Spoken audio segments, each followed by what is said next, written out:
हमारी स्थिति आटे के दीपक की तरह है। अगर आप आटे के दीपक को बाहर रखोगे तो कौवा ले जाएगा, और घर के अंदर रखेंगे तो चूहा ले जाएगा। आखिर हिंदू की रक्षा होगी तो होगी कैसे, मुझे बताइए। महानुभाव, केवल कोरे नारों से हिंदुत्व बचने वाला नहीं है। अरे आंधियां चलने लगी हैं, ज्वार को पैदा करो। आंधियां चलने लगी हैं, ज्वार को पैदा करो। कंठ में क्रंदन नहीं, हंकार को पैदा करो। फिर से अब सजने लगी कुरुक्षेत्र समर भूमिका, पार्थ तुम गांडीव में टंकार को पैदा करो। आज समय की आवश्यकता है। अगर हम लोग अभी भी नहीं जाग पाए तो फिर हमारा यह स्वर्णिम अवसर आने वाला नहीं है। मैं आपके बीच में निवेदन करूंगा, Iran, Afghanistan, Nepal, Bhutan, Tibet, Sri Lanka, Myanmar, Bangladesh, Cambodia, Philippines, Malaysia, Indonesia, Thailand, Vietnam, ये कभी आपके अखंड भारत के हिस्सा हुआ करते थे। आज वहां से हिंदू पूरी तरह से समाप्त हो चुका है। और मैं आपके बीच में कहना चाहता हूं, हमारे 4 प्रबल शत्रु हैं। 4 प्रबल शत्रु, मंच से, खुले मंच से बोल रहा हूं इस बात को। आश्चर्य की बात है कि हिंदू इतनी चिर निद्रा में सोया हुआ है, इसको ये भान नहीं है, आभास नहीं है कि चारों तरफ से शत्रुओं ने अपना जाल बिछा दिया तुमको समाप्त करने के लिए। पूरी दुनिया से हमको समाप्त कर दिया, पूरी एशिया से हमको समाप्त कर दिया, पूरे यूरोप से हमको समाप्त कर दिया। अब थोड़ा सा अस्तित्व हमारा बचा है तो केवल हिंदुस्तान में बचा हुआ है। अगर भी अब भी हम लोग नहीं जाग पाए तो सोचो आप जाओगे तो जाओगे कहां। अरे अफगानिस्तान के ऊपर आपत्ति आई, तालिबानियों ने हमला किया, वहां से लोग शरण लेने के लिए आपके देश में आ गए। और मैं कहना चाहता हूं, ज्यादा समय नहीं है, आने वाले 20 साल हैं। यदि यही स्थिति रही तो आने वाले 20 साल में ये तुम्हारा भारत में अफगानिस्तान जैसी स्थिति होने वाली है। मैं आपसे पूछना चाहता हूं, आप कहां जाओगे? अरे आपको कोई दुनिया में शरण देने वाला स्थान है क्या? फिर भी हम सोए हुए हैं। आश्चर्य की बात है, यानी कितने कुंभकर्णी निद्रा में हम लोग सोए हुए हैं। तो आपको जगाने के लिए कार्यक्रम किया जा रहा है। महानुभावों, ये हिंदू की जो दुर्गति हुई है, इसके यदि कोई जिम्मेदार है तो हम संत सत्ता और धर्म सत्ता के लोग जिम्मेदार हैं। सीधी सी बात है। आपने दुनिया में आज तक किसी मुल्ला जी को, मौलवी साहब को यह कहते हुए नहीं सुना होगा कि सारे धर्म बराबर होते हैं, सारे धर्म प्रेम और भाईचारे की बात करते हैं। मुल्ला जी कहते हैं धर्म तो हमारा इस्लाम ही श्रेष्ठ है। आपने आज तक किसी क्रिश्चियन पादरी को नहीं सुना होगा कहते हुए कि सारे धर्म बराबर होते हैं, प्रेम और भाईचारे की बात करते हैं। वो केवल अपने क्रिश्चियनिटी को स्वीकार करता है, मुसलमान अपने इस्लाम को स्वीकार करता है। लेकिन आपने अनेक हिंदुओं को, और अनेक नहीं, मैंने सारे हिंदुओं को यह कहते हुए सुना है, धर्मगुरुओं को कहते हुए सुना है, जो इस बात को कहते हैं कि सारे धर्म बराबर होते हैं। ये क्या हमारे गंदगी दिमाग में आ चुकी है।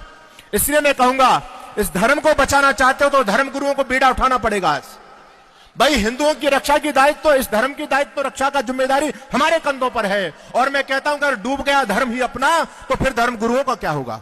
आज स्थिति यह हो रही है, हिंदू सबका रॉ मेटेरियल बन चुका है, सब में हिंदू जा रहा है। अच्छा, मुसलमान कौन बन रहा है?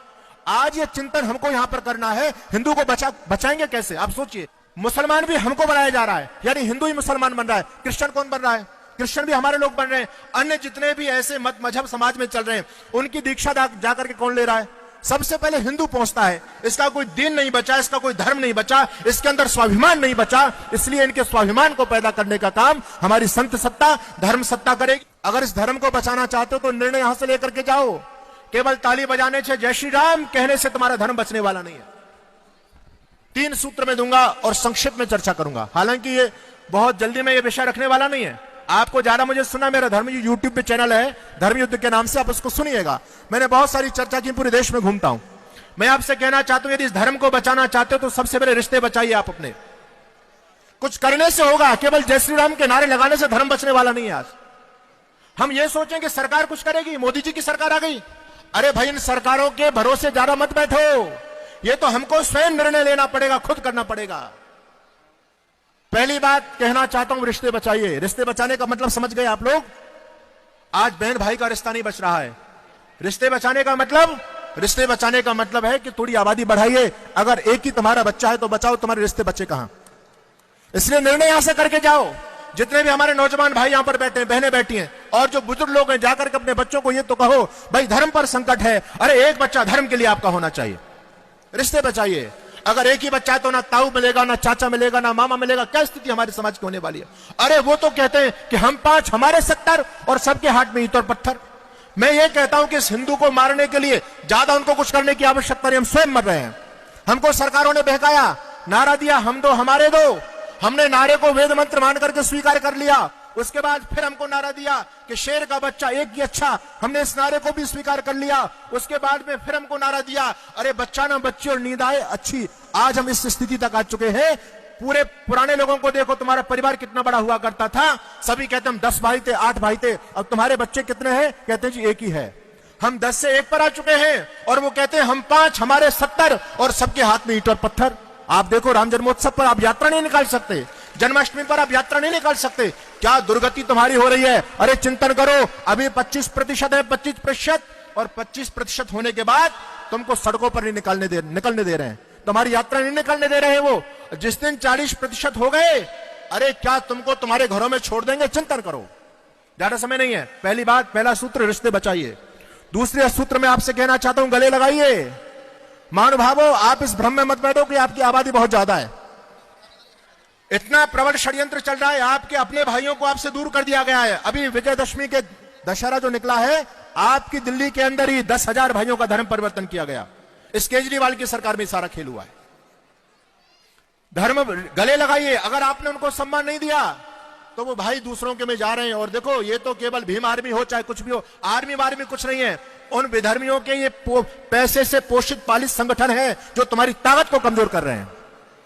और तीसरी बात है, व्यापार बचाइए। और मैं चलते चलते बस ये कहना चाहता हूं, अगर हमने कुछ ठोस प्रबंध नहीं किया, इतिहास न तुमको माफ करेगा, याद रहे। इतिहास न तुमको माफ करेगा। चिंतन करो, आने वाला 20 साल भारत क्या होने वाला है। इस देश में सर तन से जुदा के नारे लग रहे हैं। इस देश को गजवा हिंद बनाने की तैयारियां चल रही हैं और अनेक सारे चीन की वेबसाइट पर 28 टुकड़ों में आपके राष्ट्र को बांटने की योजना बन रही है। पंजाब उसका एक उदाहरण है। इसलिए आने वाले 20 साल में हम अपने बच्चों को क्या देकर के जाना चाहते हैं? ऐसा ये गला सड़ा भारत देना चाहते हैं? विधर्मियों के हाथ में बच्चों को सौंप करके जाना चाहते हैं? इतिहास न तुमको माफ करेगा, याद रहे। अरे पीढ़ियां तुम्हारी करनी पर पछताएंगी।